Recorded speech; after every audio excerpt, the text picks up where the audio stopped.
We are looking at chapter 6 of Esther. It's called Haman's Very Bad Day. And we saw last week how Esther approached the king, invited him and Haman to a banquet, and how that really stirred up Haman's pride. And even though he felt like everything was going for him, when he saw that Mordecai was still around and still not bowing down, then his hatred took over, kind of went to a new level, and he ordered a 75-foot gallows built for Mordecai to impale him upon. And in tonight's study, again, Haman's very bad day, God begins to turn the tables in a dramatic and ironic fashion.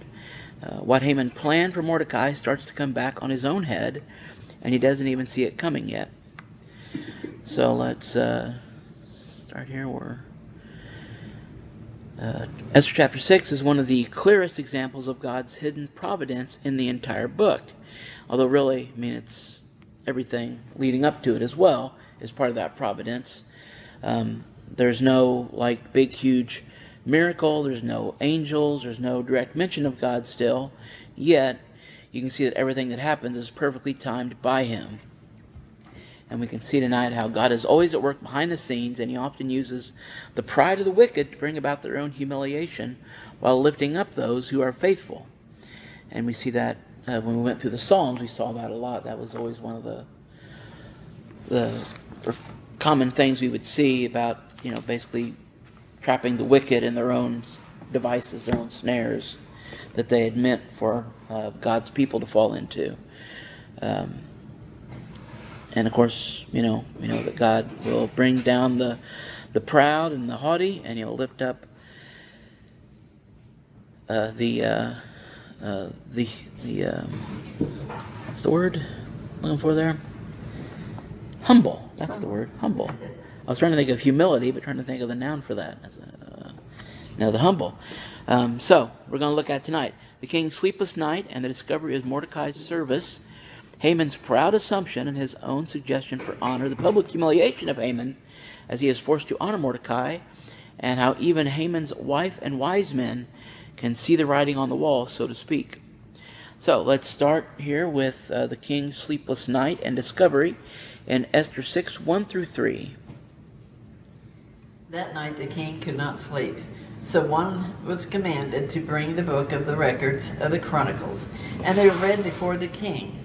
And it was found written that Mordecai had told of Bigthana and Teresh, two of the king's eunuchs, the doorkeepers, who had sought to lay hands on the king.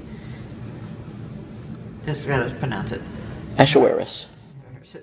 Okay. Or Xerxes, you can say. That's a little bit easier. Then the king said, "What honor or dignity has been bestowed on Mordecai for this?" And the king's servants who attended him said, "Nothing has been done for him." All right, thank you.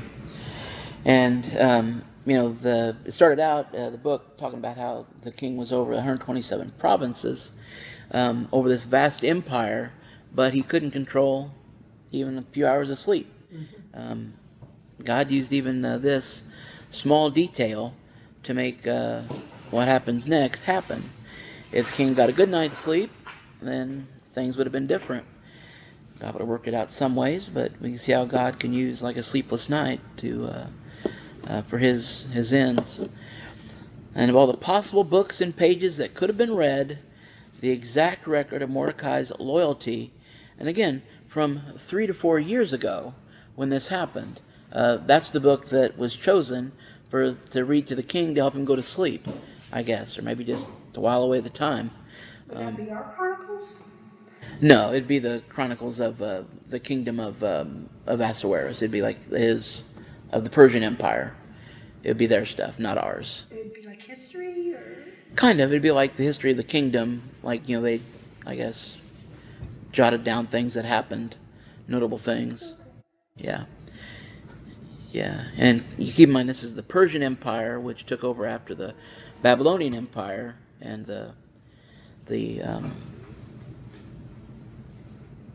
Israel and Judah kingdoms had been gone for at least 70, 80 years at this point, probably.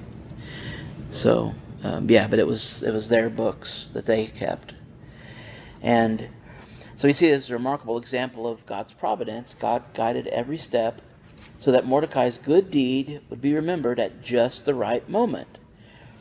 Even the fact that Mordecai had not yet been honored is kind of remarkable. Like if the king had honored him whenever he brought this conspiracy to light, then when they read this thing and he'd said, "Oh, what's been done for this guy?"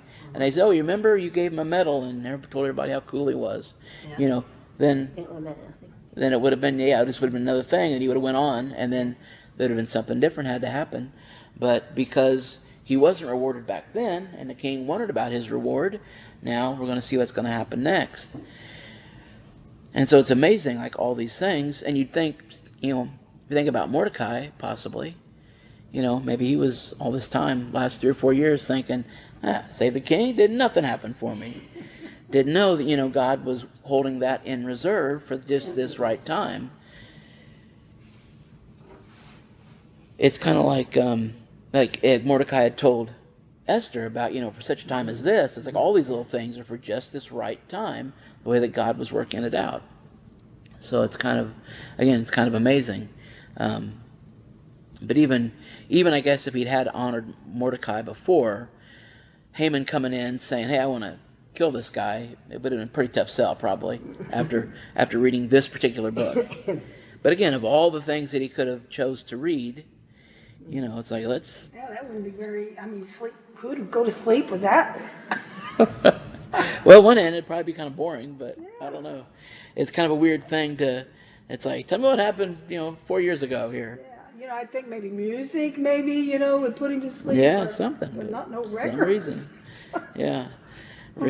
Read the meetings of the minutes from the last business meeting. We'll see if I can get to sleep after that. But we can see here that God never forgets the faithfulness of his people. And what looks like a coincidence is actually divine timing. Mordecai's earlier act of loyalty, recording the assassination, or discovering and exposing the assassination plot, is now brought to light at the perfect time.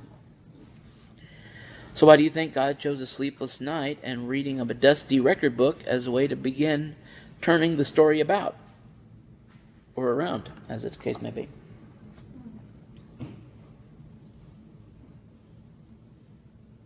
It was all in the Lord's timing on exactly when it needed to happen. Yeah. Yeah, to protect Mordecai.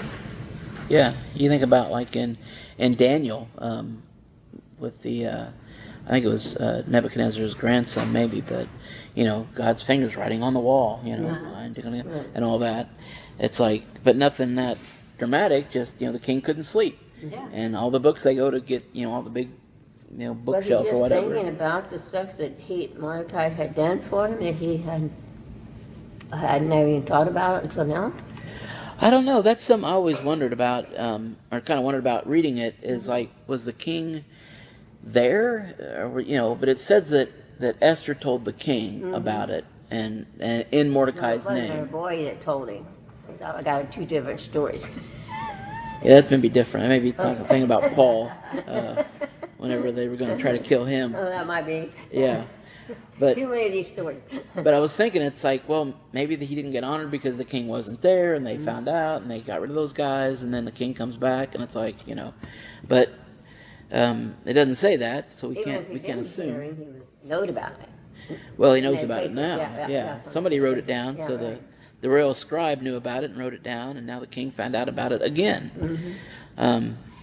So anyhow, it's kind of an interesting way, again, in the book where you don't have God named, but you see God working and lining everything up just right. It's like, Dad used to like that movie Baby's Day Out, I think, where little baby's crawling around and everything's just, it keeps the baby out of harm, but the baby, platform goes up. Scaffolding. Yeah, and it just... Like Popeye's kid. Yeah, it just barely gets there in time. Sweet Pea. Sweet Pea. Yeah. Yeah, it's like that kind of a thing where everything just happens to work out just perfectly so that everything goes smoothly in God's purpose. Even though to this point, after Esther became queen, it seemed like it was, going in a bad direction. This death edict now has been put over God's people, over the entire kingdom. And yet we see God's able to use just an ordinary thing. A guy can't sleep, and they pick up this book, this one particular book to read. Of all the books they could have read, or scrolls, or whatever it was, they chose that one, again by God's providence. And our fill-in-the-blank questions. Number 1, that night the king could not what? So he ordered the book? He could not sleep. So he ordered the book of the records of the chronicles to be brought and read before him.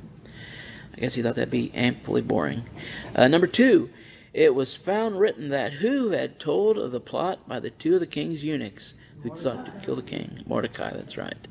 And number 3, when the king asked what honor or dignity had been bestowed on Mordecai for this, the servant replied that what had been done for him?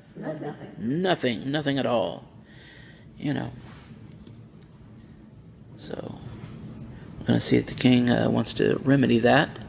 So let's look now at the next group of verses here. Haman's arrival and prideful suggestion. And before that, remember last week that chapter 5 ended with Mordecai's wife and those guys saying, hey, why don't you build these gallows, and in the morning go talk to the king and tell him to have Mordecai impaled on this thing. And so he was happy about that, and it pleased Haman, and so he had the gallows made. And now the second part, go talk to the king. So that's what we're going to pick up here.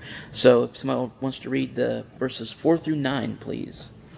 So the king said, who is in the court? Now Haman had just entered the outer court of the king's palace to suggest that the king hang Mordecai on the gallows that he had prepared for him. The king's servants said to him, Haman is there standing in the court. And the king said, let him come in. So Haman came in, and the king asked, what shall be done to the man whom the king delights to honor?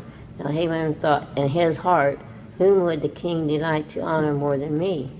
And Haman answered the king, for the man whom the king delights to honor, let a royal robe be brought which the king had worn, and a horse on which the king had ridden, which was a royal chest placed on its head.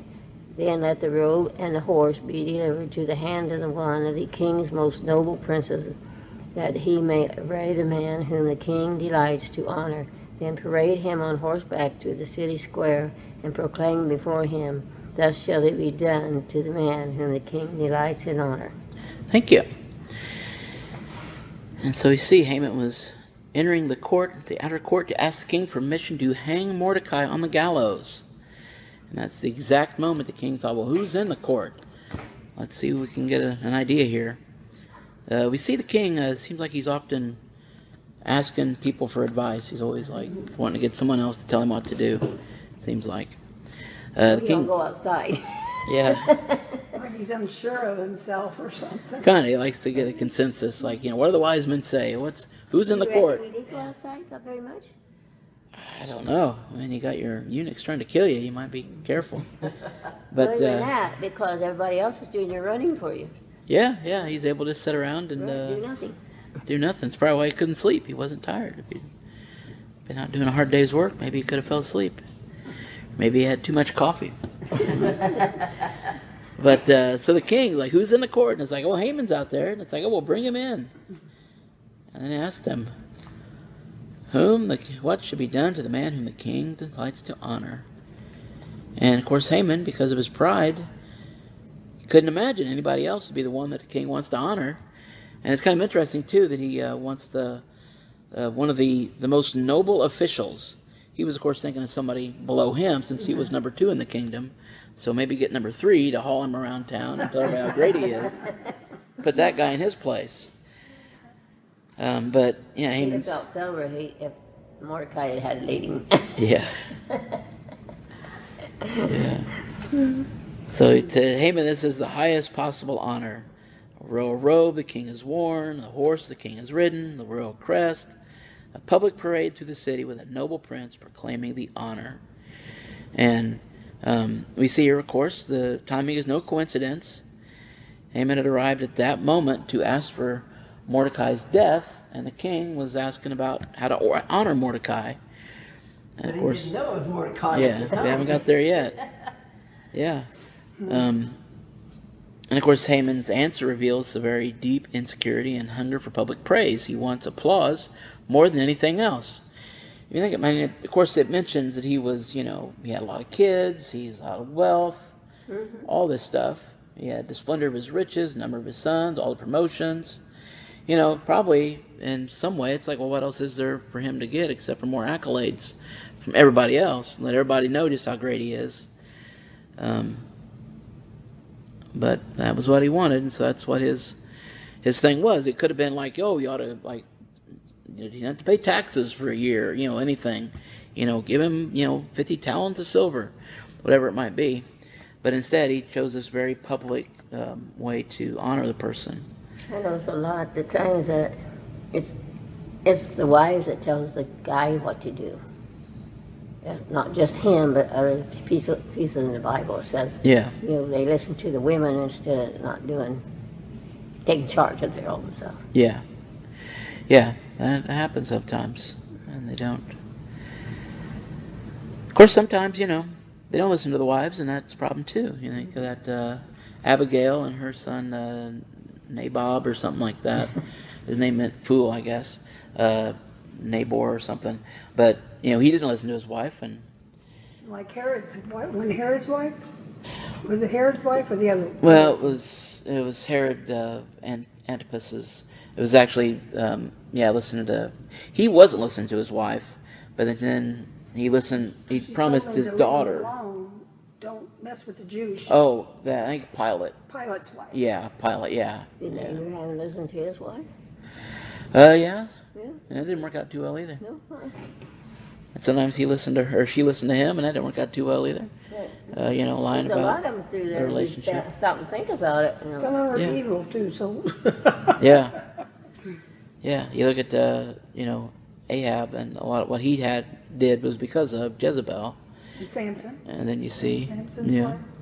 Yeah. Well, Samson was problematic just from the get-go. I read a thing too, and it was interesting. It was saying that him cutting his hair was the third thing that he had done. It wasn't the first thing. It was the third thing. Like I said, gosh, get a little brain there, Well, seen the reaction for the first one, and well, not that, but he was a Nazarite vow, but he had drank wine and he wasn't supposed to. He had ate in contact with the dead. He'd killed that lion, then he went and got honey out of its mouth and that. So like the third thing was his hair being cut. So it was like the last straw, essentially. But really, would you count the one where he killed the lion and ate the honey out of it? Because it was his dad that made put the spell on it before he ever knew about it, right?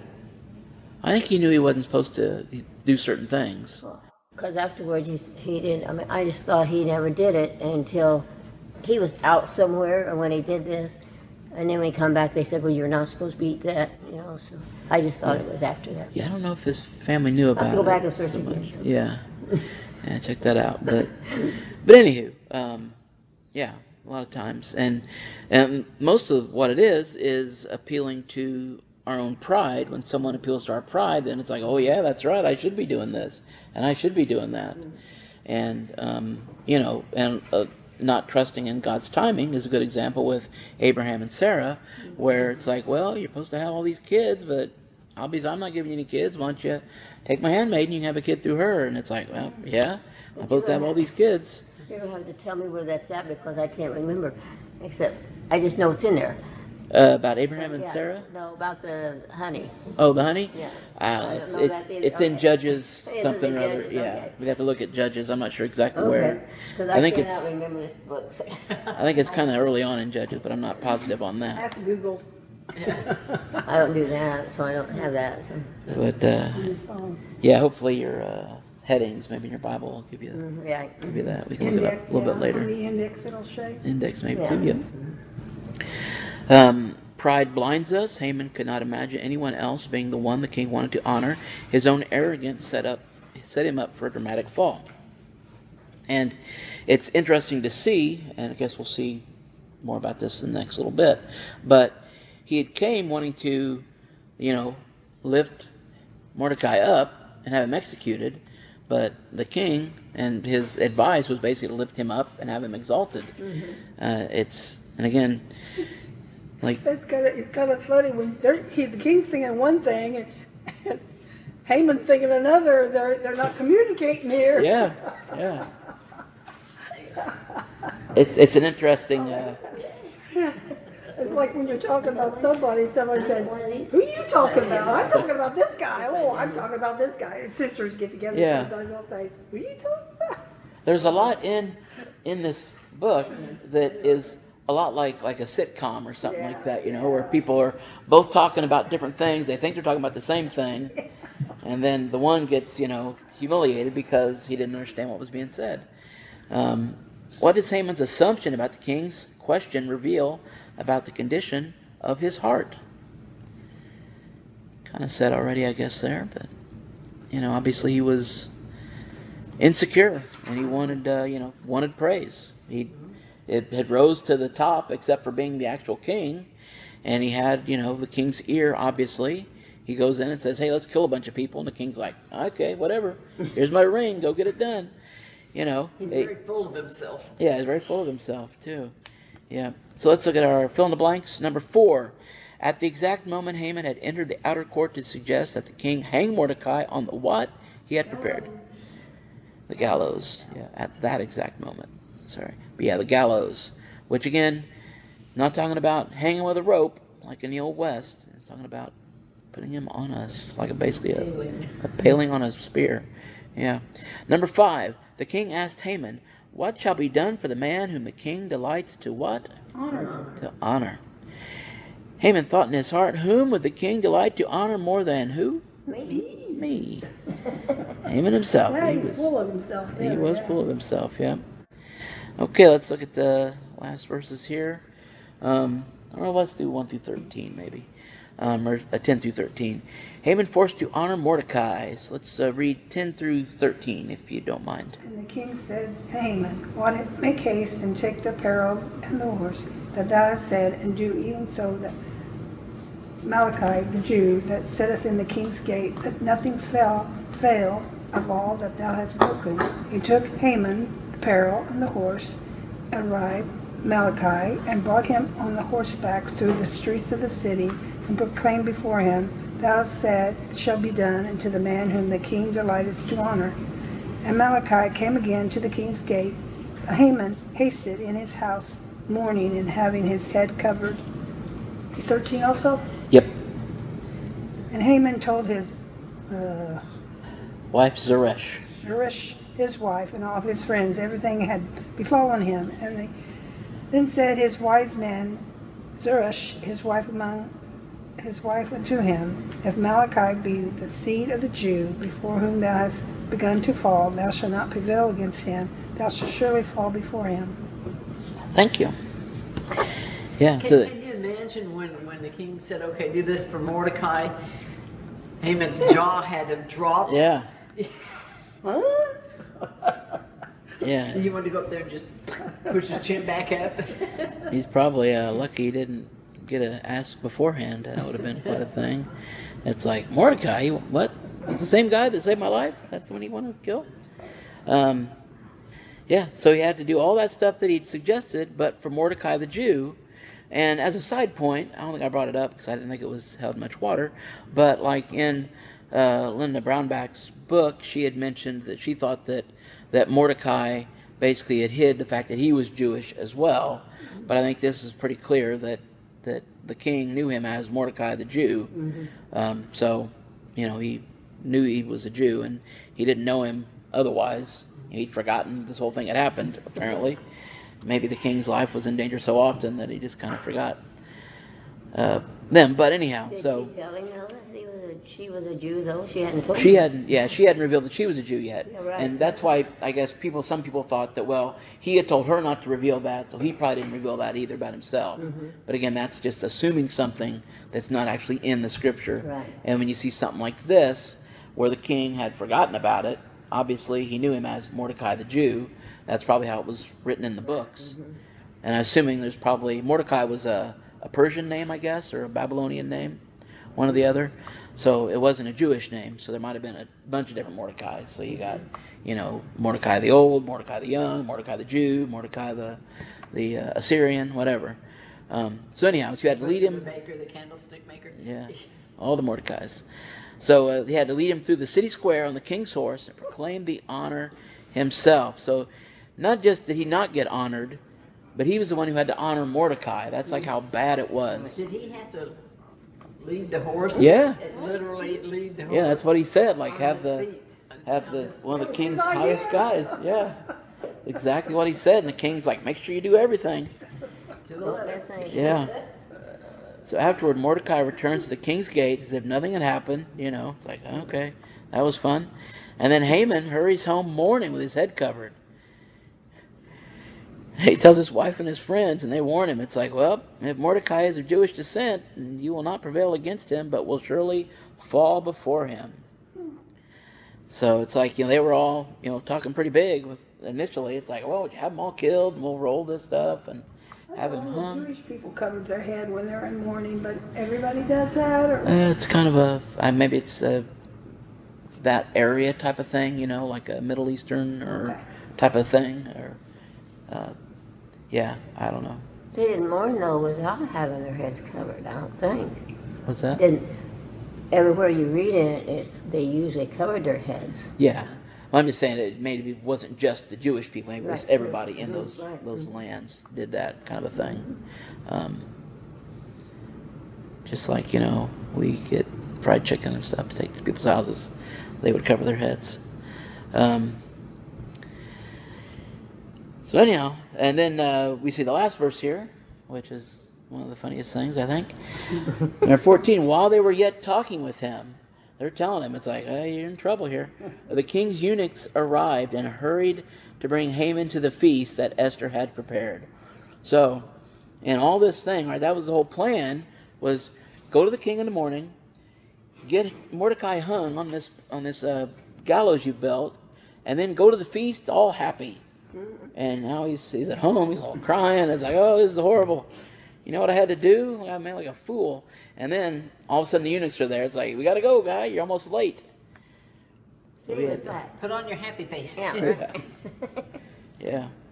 Because he was the only one that got right. Yeah, he was the only one, him and the king. And, yeah. And chapter 7 is so funny. It always kills me. It cracks me up.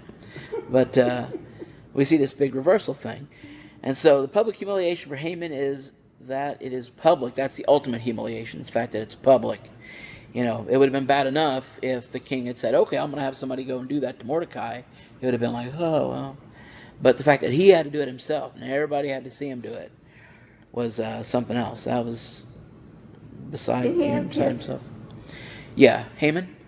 Yeah, he had a bunch of kids. Okay, because I thought it mentioned it in here, but it doesn't say that they had kids for him there. That's the reason I asked you. Yeah, in 5:11, it mentions about the number of his sons. And then later on, it talks about, I think, the number of those sons that got killed, which was all of them. But yeah. The multitude of his children. So he must have had a bunch. Okay, Yeah, right. he had, I just hadn't remembered it. it's crazy. You think about it. He had it all. Mm-hmm. And yet, because of his hatred for God's people, and the fact, of course, you can't divorce from the fact that he was an Amalekite, and God had already pronounced judgment on the Amalekites for what they had done. That fills in McCoys, huh? Yeah, somewhat. Although it's, again, the Amalekites were descendants of Esau, this just as the Jews were the descendants of Jacob. So it was, basically like a family type thing. Just a certain part of the Edomites were the Amalekites. But we see here that even Haman's own wife and advisors can see that this is the beginning to fall, that he is beginning to fall and will not prevail against Mordecai. So I wonder if they've realized, like, oh boy, that whole plan you got's not going to work out. Because that's kind of what they're saying there, right? If he's a Jew and you've got this proclamation that all the Jews are going to get wiped out, but then you had to, drag him around town on a horse, telling him about how great he is. I wonder whether he remembered what he said about killing all the Jews at this time. Oh, I think it was probably always on his mind. Yeah, it was like he's counting the days. He's probably wondering. It's like, when if that pure hadn't came on the 12th month and the 13th day of the 12th month, things would have been a little bit different. But God's in control of that, and God is turning the tables here. The man who planned to hang Mordecai is now forced to publicly exalt him. The plans of the wicked are being reversed by God's hidden hand. How does this public honor for Mordecai, forced upon Haman, demonstrate both God's justice and his perfect timing?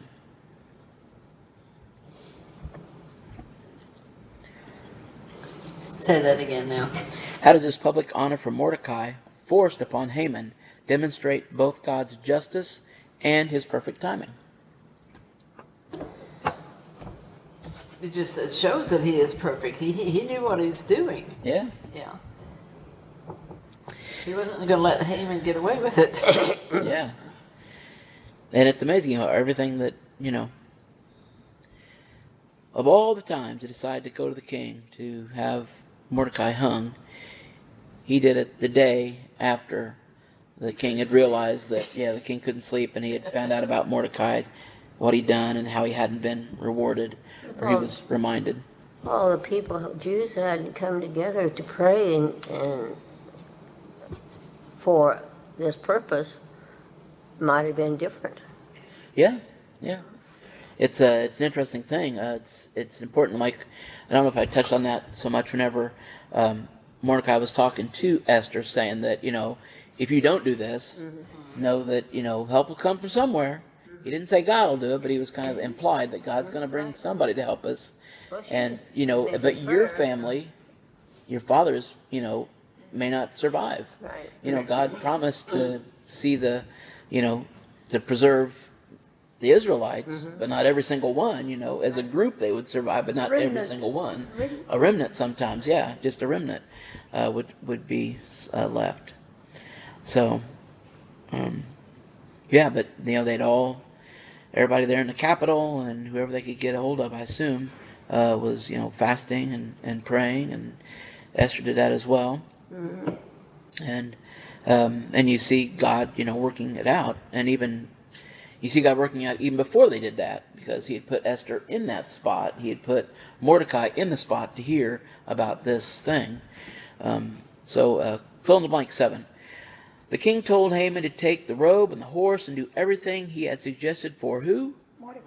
Mordecai the Jew, who sits within the king's gates. See, he must, after he read the Chronicles, he said he's a Jew, so he must have found out he was a Jew when he read the Chronicles, right? Yeah, well, it was probably written in there that way. Yeah. It was probably, they probably didn't spend a lot of time on, Mordecai, son of this, son of that, son of that. It was like... Mordecai's a Jew. Yeah, he's in Susa's the only Mordecai who's a Jew, so it's Mordecai the Jew. So it was recorded that he was a Jew. I would assume so, yeah. That's probably why he was referring to him then as Mordecai the Jew. Yeah. Number 8, after the public parade, Haman hurries to his house. How? With his head covered? Mourning. He was sad. Number 9, Haman's wife and wise men warned him that if Mordecai was of Jewish descent, he would not prevail against him, but would surely what? Fall before him. All right. Now the wife tells him that. If Mordecai knew if Haman knew Mordecai was a Jew anyway, but his wife said, now you're telling me that I'm going to fall because I did that. Yeah. It's like you guys were all... said, I didn't tell you, you just didn't listen.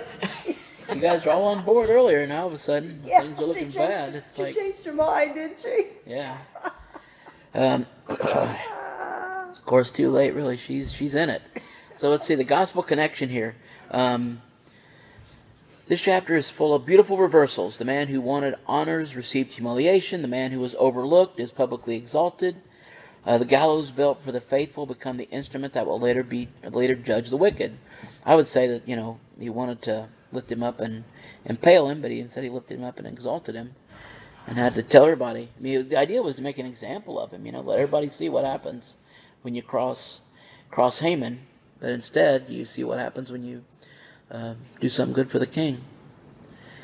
So this points us to the greater reversal we see in Jesus. He was humbled, rejected, and crucified, yet God highly exalted him. Remember seeing that in Philippians 2, 5 through 11. It talks about how Jesus, left heaven, left glory to come down and not just be one of us, a human, but also a servant, and be lowly and everything, and humble himself to death, even death on the cross. But because of that, then God, exalted him above, his name above all other names. The cross, which looked like defeat, became the place of ultimate victory. It also reminds us that God keeps a book of remembrance. In Malachi 3:16, it talks about that. He never forgets the faithfulness of his people, even when the world overlooks it. One day, every faithful act done for him will be rewarded. And of course, Jesus talks about that. Well, your Father who sees in secret will reward in public. And again, it's an interesting thing. The Jewish people were told, basically, like some of the false prophets were saying, it's like, don't worry about this Babylon thing. We're going to be back home before you know it. And God sent the prophets to say, nope, settle in for the long haul. Get married, have kids, be fruitful and multiply, do what you're going to do, because you're going to be there for a while. 70 years, as a matter of fact. And part of that is also about, seeking the welfare of the people you're at, because, if the Persians get destroyed, who knows who's coming in next? Well, God knew the Greeks would be coming in next, and things wouldn't be so good. Nowadays, people that are countries that are in war or poverty, they keep having kids. I think, come on, use your brain.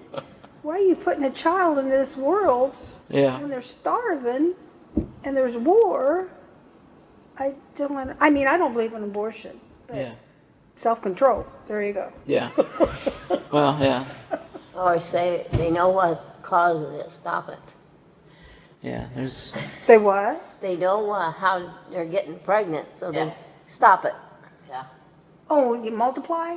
Yeah. You mean? Birth controls. Yeah. It's just, if you know what's causing the problem, you need to stop it. Yeah, that's what I mean. But I just can't see why. That happens. They say, they got 5 kids and we got to live in these tents. This war been going on for quite a while. I just don't understand.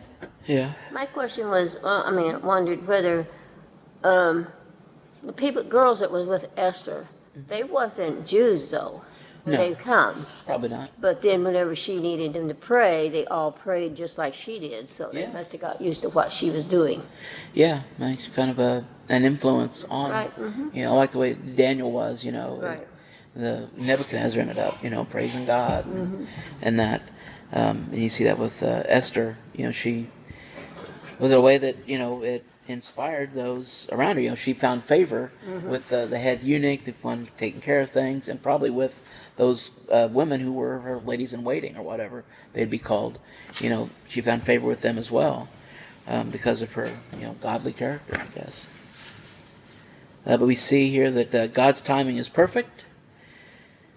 The sleepless night, the exact page, the Haman's arrival were all orchestrated by God. We can trust him even when we cannot see what he is doing.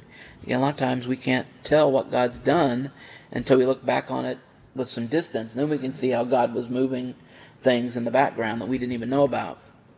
It's like when you're going through a stressful time and you don't really realize, it's like you put God on a space between you until you get past it, and then you can think back and see what he's done and how he's brought you through it. So it's that old Footsteps in the Sand poem about, when you think back about those hard times, it's like, oh, where was God? And it's like, well, I was carrying you through, getting you through those hard times. You get back to the good times when you probably forget about me and think it was all because of what you did. Right. Which brings us to point 2 here. Pride leads to a fall. Haman's assumption that he deserved the highest honor set him up for public shame. We must guard against that same attitude. We saw Jesus a few weeks ago in a sermon talking about that. Don't assume you get the best spot, because who else was the host gonna honor more than me? And then the host comes and tells you to, get out of this guy's seat. That was Yeah. a good section. Taps Haman on the shoulder and says, "You're in Mordecai's seat." Number 3, God never forgets faithfulness. Again, Mordecai's good deeds were recorded and remembered at the right time. No act of obedience is wasted in God's eyes. The tables can turn quickly. One day Haman was planning Mordecai's death. The next he was forced to honor him. God can change situations in a moment.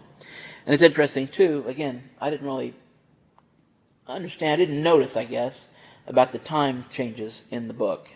I always thought it seemed like Esther was queen, the next day the plot, the next day Haman's in there, the next day they're doing this, but there was like all these years in between there.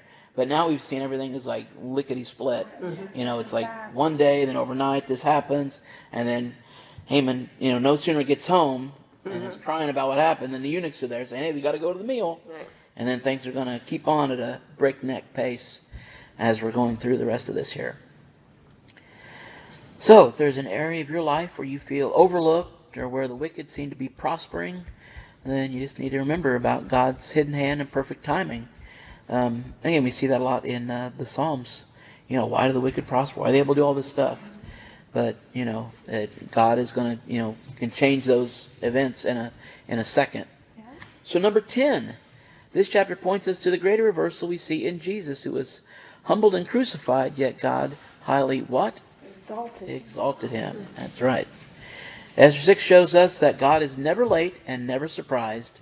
He used a sleepless night, an old record book, and a proud man's arrival to begin the great reversal that would save his people. Next week we will see the climax of the story as Esther finally reveals her request and Haman's evil plan is fully exposed. So, any other questions or any other thoughts?